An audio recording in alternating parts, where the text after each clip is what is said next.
selesai, jangan lupa dikerjakan ya.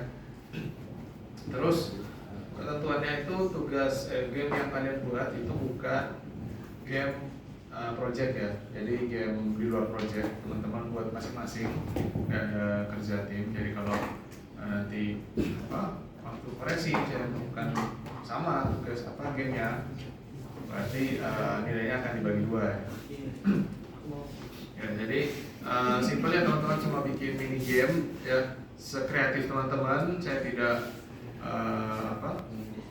tidak membatasi ya, teman-teman harus buat game seperti apa, tapi ketentuannya ada ya, kayak misalnya kemarin ada animasi, ada partikel gitu ya. Nah itu tetap ada, tapi untuk jenis gamenya sekreatif teman-teman. Jadi teman-teman mau bikin game board, terus game platformer silakan, atau mau game 3D pun juga tidak apa-apa. Yang penting semua komponen yang saya minta kemarin itu ada ya. Oke, sedikit ini sih ya, mungkin buat teman-teman nanti bisa coba di rumah. Itu tadi saya sudah beberapa kali coba. Save download game di dalam Unity itu ada dua jenis. Yang pertama itu menggunakan player pref ya, pref.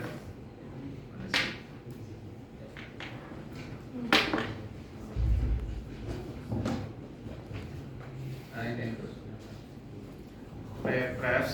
Nah ini datanya akan disimpan kalau di beda-beda platform ya, beda platform beda lokasinya juga.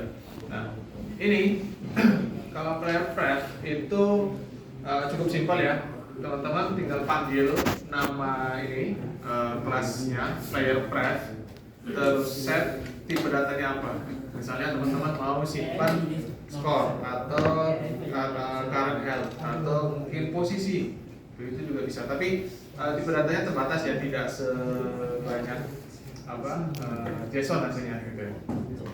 Ya, jadi teman-teman bisa set. Terus key-nya ini sama aja kayak dictionary ya, kalau teman-teman main Python ya, itu ada dictionary atau mungkin objek kalau di JavaScript itu. Jadi key value ya, jenis datanya. Jadi ada key-nya, ada value-nya. Jadi kalau teman-teman mau akses nanti itu pakai ini ya, get. Pakai get. Kalau set ya hampir sama kayak getter setter ya, kalau di OOP teman-teman pasti udah belajar kan ya, OOP. Jadi kalau mau get data ada metode khususnya getter. Terus kalau mau set ada metode khususnya setter ya. Nah begitupun juga player pref. Nah ini konsepnya hampir sama kayak di OOP ya. Jadi kalau mau get, mau set nilai pakai ini ya, set apa, tipe datanya apa, terus key-nya apa. Di sini tadi saya bikin contoh ada dua jenis ya, ada dua data yang saya simpan, yaitu skor sama health. Jadi skor saya simpan sebagai integer, terus health saya simpan sebagai float. Terus nanti ketika pengen dipanggil ya, nilainya itu bisa kita tabung dulu di dalam sebuah variabel ya. Kita pastikan tipe data variabel yang menampungnya itu sama ya dengan tipe data yang disimpan tadi. Nah ini player pref, cukup simpel. Jadi teman-teman siapkan, misalnya teman-teman nggak mau pakai button, teman-teman mau bikin berkala savingnya gitu. Ya tinggal dibikin interval aja ya, berapa waktunya. Terus teman-teman nggak perlu siapkan kelas, tidak perlu bikin objek baru, tidak perlu bikin mendefinisikan atribut-atributnya. Teman-teman langsung aja panggil player pref dot apa gitu ya, set apa ya, set tipe datanya apa. Tuh, teman-teman bisa lihat dokumentasinya di internet banyak gitu. Itu yang pertama, menggunakan player pref. Terus untuk yang kedua itu menggunakan JSON ya, jadi datanya benar-benar disimpan sebagai JSON di dalam game ya. Mungkin teman-teman berpikir JSON nanti kayaknya bisa cheat ya, bisa curang, jadi datanya diubah-ubah gitu ya. Nah itu nanti bisa aja, tapi ada penanganan lanjutan ya, teman-teman bisa lakukan kalau saran dari beberapa orang ya, itu menggunakan enkripsi. Jadi data yang mau disimpan ke dalam JSON itu dienkripsi dulu. Ya. Nah, kalau mau menggunakan JSON itu teman-teman cukup panjang juga ya caranya. Jadi teman-teman bikin sebuah kelas baru, ya, kelas baru tipe ininya apa? Kelasnya itu serializable. Ya. Jadi kelas ini hanya sebagai apa ya? Blueprint, cuma sebagai blueprint. Datanya itu nanti seperti apa?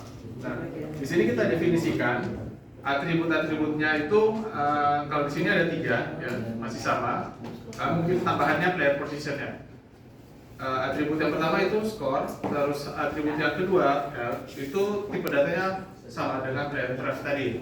Terus ada tambahan player position. Di sini player position itu menyimpan 3 value. Ya, jadi bentuknya itu array, 3 indeks ya. Ada 3 indeks. Terus di sini konstruktornya itu kita set nilai default pertama itu adalah 0. Jadi kalau misalnya ketika kita bikin atau kita buat instance ya dari kelas ini ya, menggunakan konstruktor, jadi nanti konstruktor itu akan mendefinisikan nilai score di dalam kelas tersebut sama dengan 0, lalu health-nya juga 100. Tapi ini default ya, ini awalnya. Nanti kita bisa set nilainya. Ini cuma sebagai konstruktor. Nah, setelah kita buat kelasnya, selanjutnya kita tentukan di sini ya. Kita tentukan lokasinya, lokasi data JSON ini mau simpan. Terus untuk save-nya di sini kita siapkan sebuah string ya. Kita siapkan sebuah string karena JSON itu yang disimpan adalah string ya.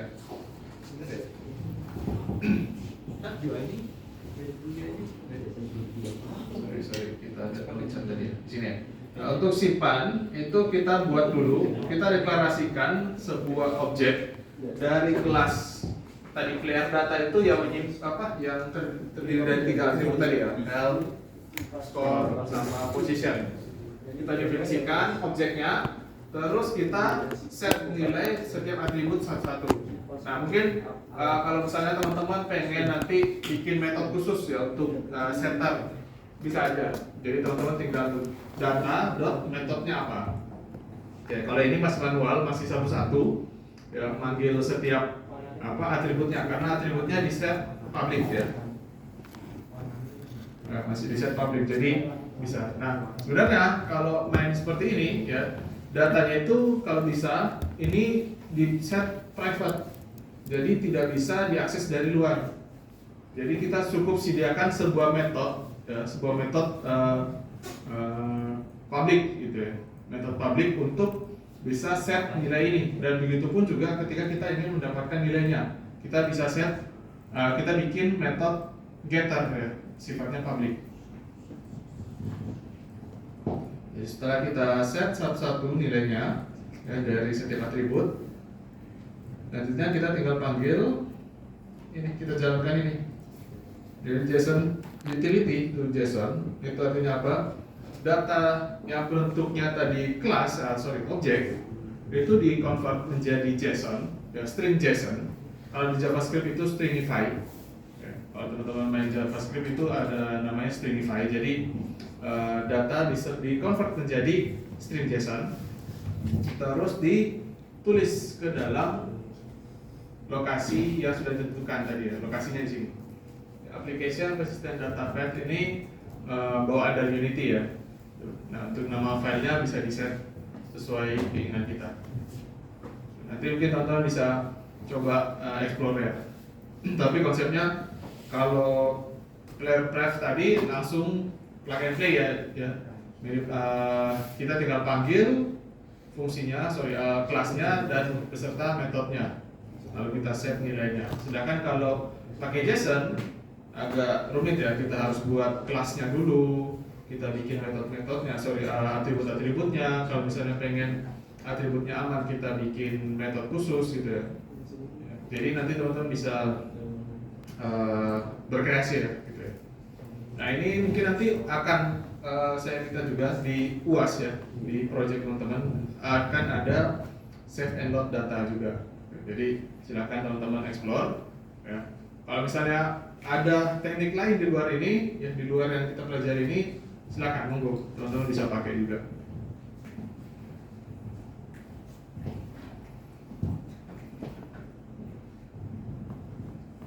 Oke, untuk forum masih buka kan ya? Masih Masih ya, jangan sampai ini ya, besok kan? jangan sampai telat. Ya besok.